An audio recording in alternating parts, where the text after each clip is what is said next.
Des ponts suspendus passent sur la rive opposée, où s'estompent les falaises du plateau central. On ralentit, on traverse l'Isère, tout alourdi des neiges dauphinoises. On entrevoit les châteaux de Crussol et d'Aiguille. Valence, Valence! Et sur le quai, les garçons crient café noir, café au lait, chocolat, thé. Le café au lait de Valence sent déjà l'ail et la violette. Celui d'Avignon respirera la Provence tout entière. Et les gares passent, et la Drôme glisse sous nos pieds. Le château de Condillac rappelle les eaux minérales. Les rochers de Rochemort évoquent les Cévennes. Déjà Montélimar? De la cité ancienne reste un château avec une chapelle romane, 3 nefs et une tour du XIVe siècle. De la terrasse, on embrasse la vallée et les crêtes d'en face. Une avenue mène aux sources de Mondonneau, déjà connues des Romains, et un tramway à Dieu-le-Fit, nid de protestants, au pied du mont Dieu-Grâce. On achèterait bien du nougat. Maintenant, la vallée se resserre. Le fleuve gronde davantage entre ses falaises. Les montagnes du Vivarais barrent l'ouest. Nous pénétrons dans un défilé grandiose, collé au flanc par les flots tumultueux qui mordent la digue du chemin de fer. Un pont suspendu tremblote là-dessus. Tout grêle, tout petit. Au fond, je vois du bleu. Le long du petit canal de Donzère, créé par Louis XIV, continué en 1883, que sépare du lit du Rhône un remblai de grosses pierres. À droite, sur un roc, une ville s'est accrochée, couronnée d'une cathédrale, Viviers. À gauche, s'ouvre la grotte de la Baume des Anges. S'étage, Châteauneuf-du-Rhône, se montrent les ruines du château de Montpensier. C'est le robinet du Rhône, seuil de la Provence, dont nous débouchons en plein soleil. Donzère fut une forteresse des évêques de Viviers qui garde sa physionomie Moyen-Âge en partie. 15 km la séparent d'Aiguebelle, 18 de Grignan. Aiguebelle, où le monastère de la Trappe était riche d'une ferme modèle et de la chocolaterie, aujourd'hui à Donzère. Grignan, fief des Adhémars de Monteil, puis comté de Grignan, où flotte l'ombre précieuse de Marie de Rabulin-Chantal, marquise de Sévigné. On longe le Rhône. On nous signale Saint-Paul, Trois-Châteaux, où Restitut, aveugle, né, guéri par Jésus, serait venu planter la croix en Augusta Tricaslinorum. Les mûriers se multiplient. Bolène, ville romaine que les papes estimèrent et que le temps respecte. Combien de choses à voir en France, de coins merveilleux, d'objets détaillés, de bourgs historiques.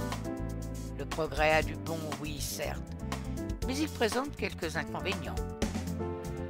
Sans ces trains éclairs, rien ne nous échapperait de cette province que nous traversons comme le vent du Nord. Encore une gare, Orange. Je te salue au vol, vieille ville où chaque peuple marqua son empreinte, où j'ai éprouvé une des plus vives impressions d'art pur. Son théâtre antique. Orange est une cité puissante et riche. Ses comtes devinrent des princes, et ces princes des rois. Ils régnèrent en Angleterre. Ce fut alors que, ayant rasé le château, ruiné les fortifications, le roi Soleil s'arrêta devant le théâtre romain. Le train bleu ne s'est pas arrêté dans sa marche. Le Ventoux se dresse plus élevé. Ses contreforts viennent mourir sur la plaine provençale jusqu'à la rive gauche du Rhône. Vers l'est, les cimes se prolongent. D'autres paraissent au couchant d'une teinte violette qu'attendrit la distance.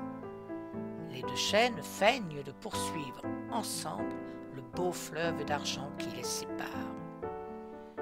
Nous nous souvenons d'une excursion à l'île sur Sorgue.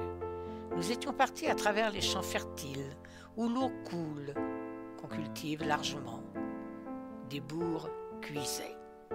Le midi se montre là moins âpre que plus bas, tout en ayant sa couleur, et, sur les lèvres des filles brunes, voltige le verbe sonore, tandis que les cigales chantent dans les guérets. La sorgue arrose les champs, fertilise les prairies, meut les larges roues hydrauliques sans rancune ni préférence, en bonne et constante rivière. La fontaine de Vaucluse constitue à elle seule une ressource. Depuis le XIVe siècle, les âmes de Pétrarque et de Laure veillent sur ce site à jamais immortel, si scrupuleusement, si prestigieusement et si jalousement. Les Vauclusiens vivent des touristes, de la colonne de Pétrarque, de sa maison, de son jardin, presque autant que des filatures et papeteries, aménagées de chutes motrices au passage du flot clair, qui même au plus sec du mois d'août possède encore plus de puissance que le Tarn et la Durance réunis.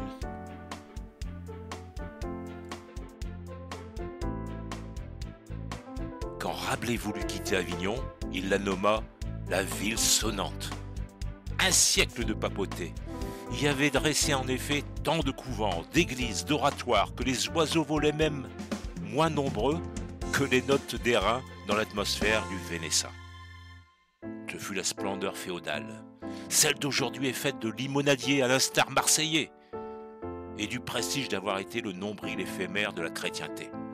Il reste à l'ancienne Rome française, pour retenir les gens, ce boulevard, une cathédrale, un palais, une place, un demi-pont et ses remparts. Une petite histoire. En juin 1846, Prosper Mérimée, inspecteur des monuments historiques et auteur du fameux Carmen, dénonce violemment le plan qui consiste à faire passer le chemin de fer au nord sur les remparts d'Avignon, après les avoir doublés, sinon abattus. La polémique enfle. Pour ses défenseurs, le rail est un moyen idéal de protéger Avignon contre le Rhône et ses colères. Mérimée se bat comme un lion. La gare sera implantée au sud, devant les murailles, dans une zone de marais. C'est l'occasion d'aménager l'espace urbain. L'avenue haussmannienne mise en scène par Viollet-le-Duc, grand copain de Mérimée, échoue à traverser le centre historique. Peu importe, pour la première fois depuis la construction du pont sur le Rhône, Avignon sort du corset des remparts et du fleuve pour se développer au sud. Parti de Paris-Gare de Lyon, nous avons fait escale à Lyon avec notre beau et mythique train bleu et descendu le long de la vallée du Rhône jusqu'à Avignon. Alors, en route maintenant pour le terminus, Marseille, gare Saint-Charles.